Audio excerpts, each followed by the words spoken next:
Assalamualaikum warahmatullahi wabarakatuh. Alhamdulillah, bersyukur kita kepada Allah. Allahumma sholli ala Sayyidina Muhammad wa ala ali Sayyidina Muhammad. Berselawat atas Nabi Muhammad sallallahu alaihi wasallam. Apa kabar anak-anak? Alhamdulillah, mudah-mudahan semua dalam keadaan sehat walafiat, dalam lindungan Allah Subhanahu wa taala. Bersama lagi dengan saya, Pak Jazuli, pada pelajaran pendidikan agama Islam dan budi pekerti. Pada pembahasan mari mengenal Rasul-Rasul Allah untuk SD kelas 5. Anak-anakku, apa makna Rasul Allah? Rasul artinya utusan, sedangkan Rasulullah artinya utusan Allah Subhanahu wa ta'ala, yaitu orang yang menerima wahyu dan berkewajiban menyampaikannya kepada orang lain atau umat manusia. Perhatikan Quran surah Al-An'am ayat 48 berikut ini. A'udzubillahi minasyaitonirrajim. Wa ma nursilul mursalina illa mubashshirina wa mundhirin. Dan tidak kami mengutus para rasul melainkan untuk memberi kabar gembira dan peringatan.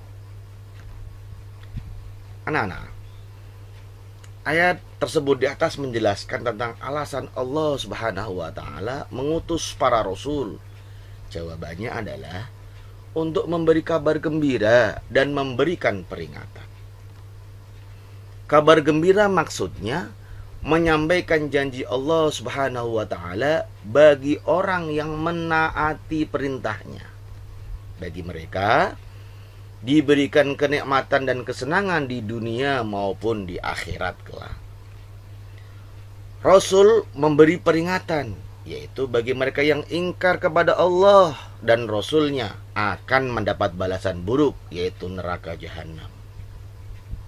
Nabi dan Rasul adalah manusia biasa, laki-laki yang dipilih oleh Allah Subhanahu wa ta'ala untuk menerima wahyu. Sebagaimana manusia lainnya, Rasul pun hidup seperti kebanyakan manusia, yaitu makan, minum, berjalan-jalan, nikah, punya anak, merasa sakit, susah, senang, semakin tua, mati, dan sifat-sifat manusia lainnya. Tugas dan sifat Rasul-Rasul Allah. Para utusan Allah Subhanahu wa ta'ala mempunyai tugas yang sangat berat, yaitu memimpin manusia agar hidup sejahtera dan bahagia di dunia dan di akhirat. Agar tugas itu sukses dan berhasil, mereka diberi sifat-sifat yang istimewa oleh Allah Subhanahu wa ta'ala. Sifat tersebut lebih dikenal dengan sifat-sifat wajib bagi Rasul. Artinya, sifat yang harus dimiliki seorang Rasul. Tugas dan sifat Rasul-Rasul Allah. Ikutilah dialog Fatimah dan ayahnya berikut ini. Pada suatu waktu terjadi percakapan Fatimah dan ayahnya tentang sifat-sifat Rasul. Percakapan itu sebagai berikut. Apakah kamu sudah tahu sifat-sifat Rasul itu, Fatimah? Tanya ayah Fatimah. Insya Allah tahu ayah, yaitu Siddiq, amanah, tabligh, dan fatonah. Jawab Fatimah. Coba jelaskan sifat-sifat itu secara rinci, pinta ayahnya. Wah, belum bisa ayah, jawab Fatimah. Nah, kalau begitu tolong ambilkan buku kecil di atas meja belajar abangmu. Judulnya Sifat-sifat wajib bagi Rasul. Coba kamu buka halaman 8 sampai 10. Bacalah dengan baik, nanti kamu jelaskan isinya. Kamu pasti bisa, kata ayahnya meyakinkan Fatimah. Beberapa jam kemudian Fatimah menghampiri ayahnya yang masih duduk bersama ibunya di ruang makan. Seraya berkata, "Ayah, aku sudah selesai membaca halaman 8 sampai 10. Bagus. Sekarang coba kamu jelaskan isi buku yang kamu baca tadi," pinta ayahnya. "Baiklah ayah," balas Fatimah dengan penuh semangat. Pertama, Rasul itu bersifat siddiq, artinya jujur dan benar. Seorang Rasul selalu benar dalam perkataan dan perbuatan. Mustahil dia berkata dusta atau bohong.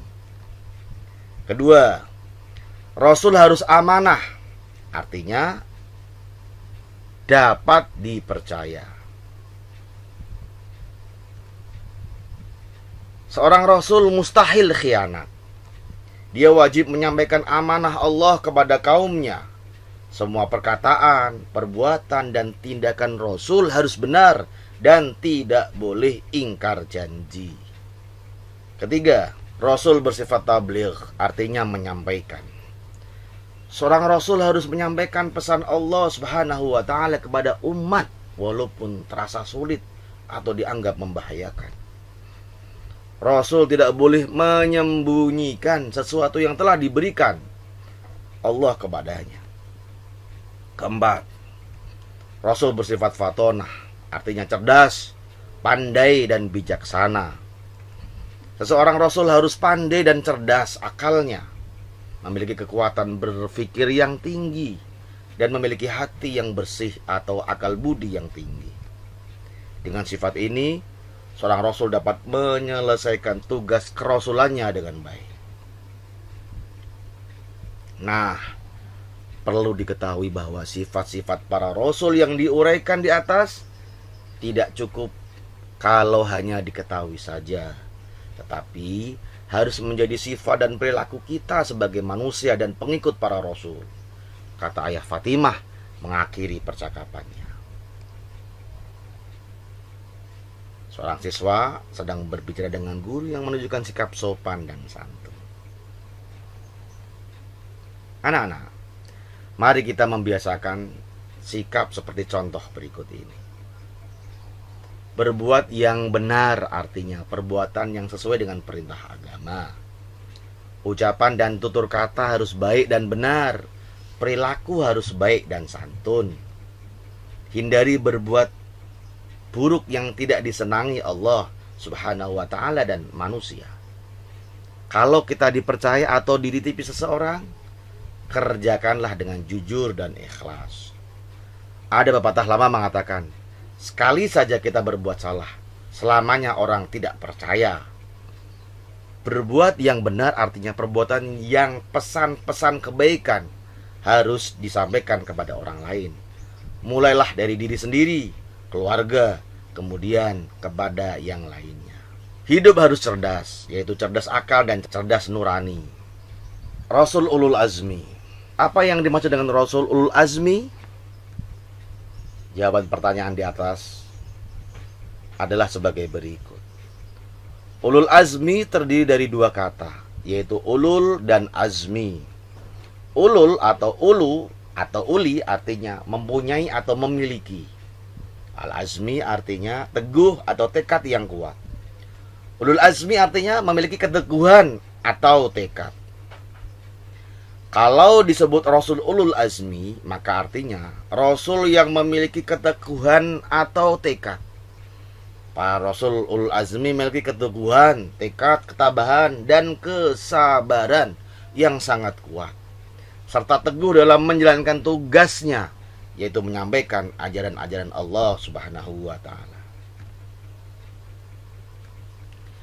Siapa saja Rasul yang tergolong ulul azmi? Rasul ulul azmi itu adalah Nuh alaihissalam, Ibrahim alaihissalam, Musa alaihissalam, Isa alaihissalam, dan Muhammad sallallahu alaihi wasallam. Ayo, ikuti riwayat singkat para Rasul ulul azmi berikut ini. A. Nabi Nuh alaihissalam. Nabi Nuh alaihissalam adalah keturunan ke-10 dari Nabi Adam alaihissalam. Ia mengajak manusia agar menyembah Allah dan melarang memperhambakan diri kepada selain Allah. Tetapi manusia di masa itu tidak mengacuhkan seruannya. Seruan Nabi Nuh itu mereka sambut dengan cemooh dan ejekan. Selama 950 tahun Nabi Nuh alaihissalam menyiarkan ajaran Allah Subhanahu wa ta'ala. Tetapi umatnya tetap saja ingkar termasuk anaknya sendiri yang bernama Kan'an. Akhirnya Allah, Tuhan yang Maha Kuasa, menurunkan kepada mereka siksaan berupa banjir besar. Hanya sedikit yang selamat dari banjir besar. Mereka yang selamat adalah para pengikut Nabi Nuh alaihissalam. B. Nabi Ibrahim alaihissalam. Nabi Ibrahim alaihissalam adalah anak Azar, tukang pembuat patung-patung untuk dijadikan sesembahan. Nabi Ibrahim alaihissalam hidup pada masa Raja Namrud yang zalim, musyrik, dan kufur. Nabi Ibrahim alaihissalam mengajak Raja Namrud dan kaumnya agar beriman dan menyembah Allah subhanahu wa ta'ala. Ia ajak agar mereka meninggalkan menyembah berhala. Ada banyak kesabaran dan keteguhan Nabi Ibrahim alaihissalam yang dapat kita ketahui lebih lanjut. Karena ketaatan Nabi Ibrahim kepada Allah, maka doanya dikabulkan. Nabi Musa alaihissalam. Nabi Musa alaihissalam adalah putra Imran, keturunan Bani Israel. Ia hidup pada masa Raja Fir'aun yang zalim, yang sangat zalim, mengaku dirinya Tuhan. Siapa yang tidak mau menuhankannya, maka orang itu akan dibunuh. Nabi Musa alaihissalam terus saja menyebarkan ajaran Allah subhanahu wa ta'ala kepada kaum Bani Israel, seraya berdoa agar diberi kawan yang membantunya. Akhirnya diberilah Harun saudaranya yang membantu dakwahnya. Doa Nabi Musa alaihissalam dikabulkan oleh Allah. Maka Nabi Harun alaihissalam diangkat Allah subhanahu wa ta'ala menjadi Rasul. Nabi Isa alaihissalam. Nabi Isa alaihissalam adalah putra Maryam.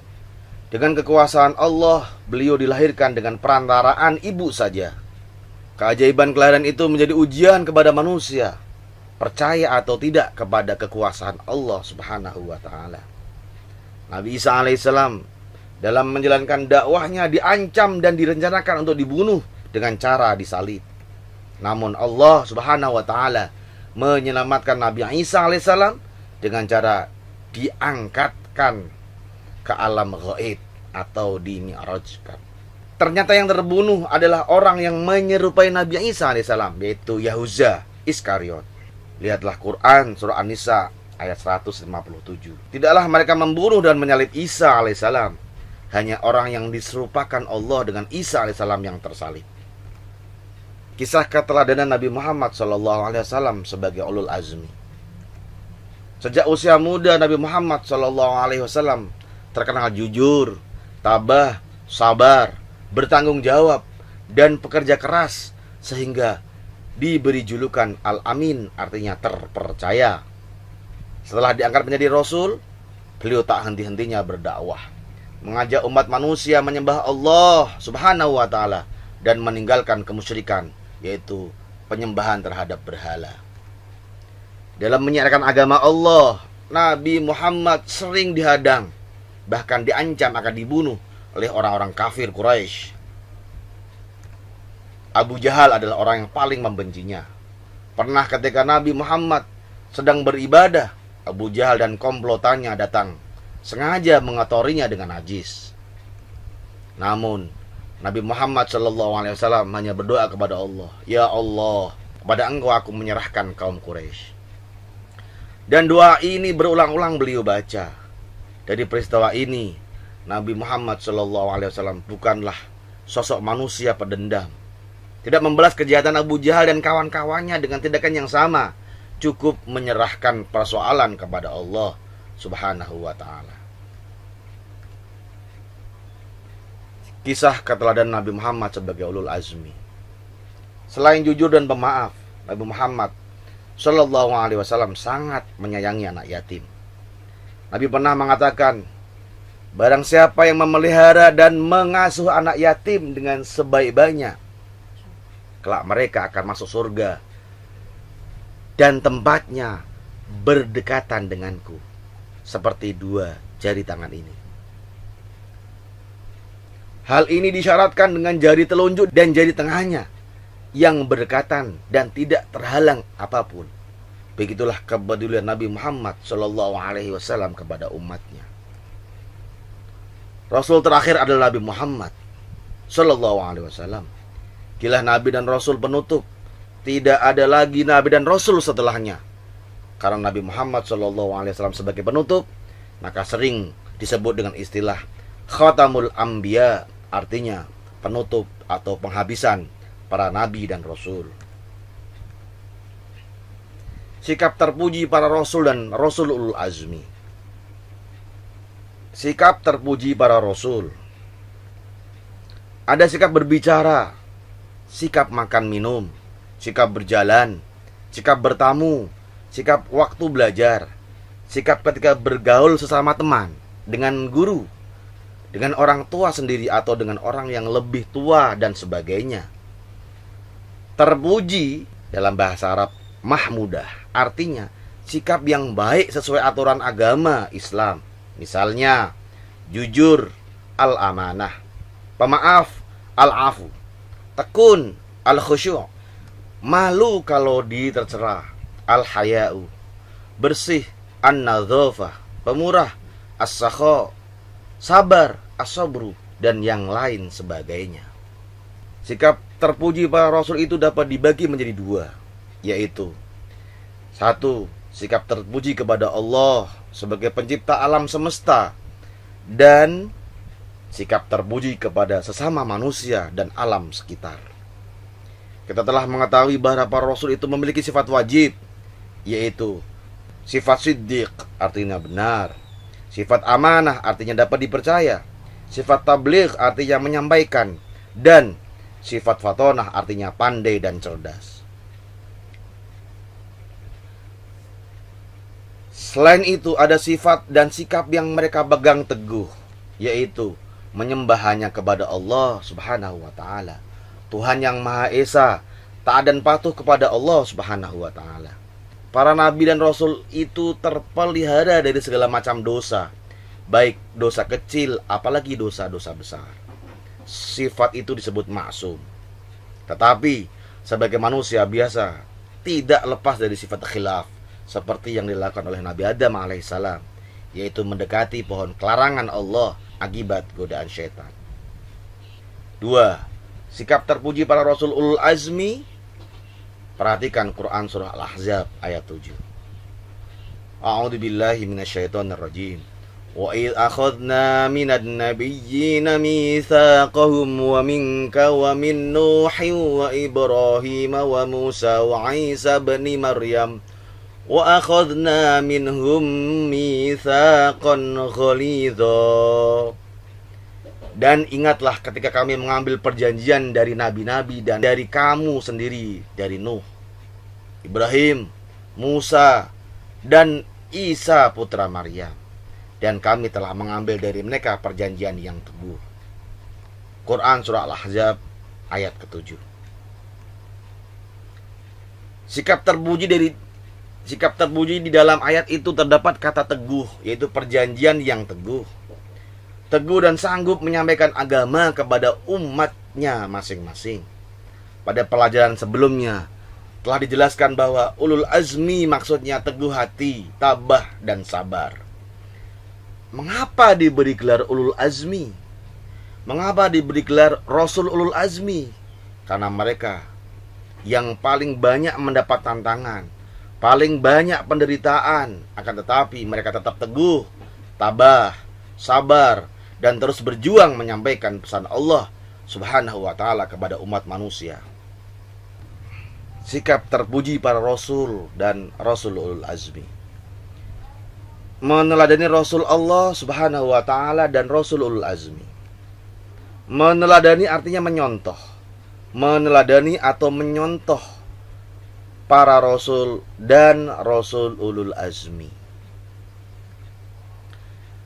Seperti pesan Allah dalam Quran surat Al-Ahqaf ayat 35 yang ditujukan kepada manusia, termasuk kita, yaitu fasbir kama sabara ulul azmi minar rusul. Maka bersabarlah engkau Muhammad sebagaimana kesabaran rasul-rasul yang memiliki keteguhan hati. Quran surah Al-Ahqaf 35.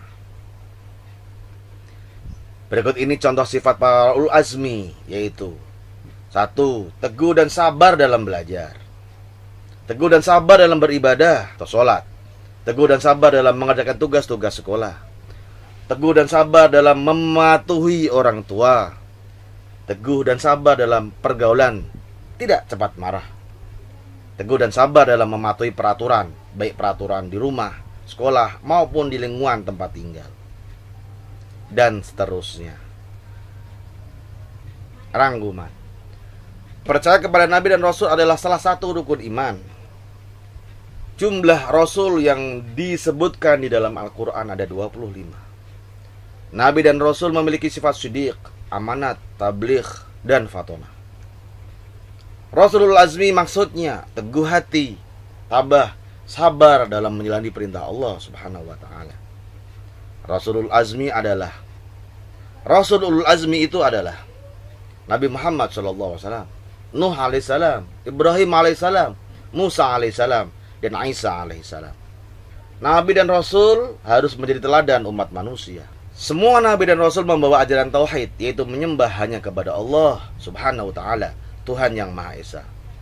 Nabi Muhammad SAW adalah Nabi dan Rasul terakhir penutup. Demikian, wallahu a'lam bishawab. Kurang lebihnya mohon maaf.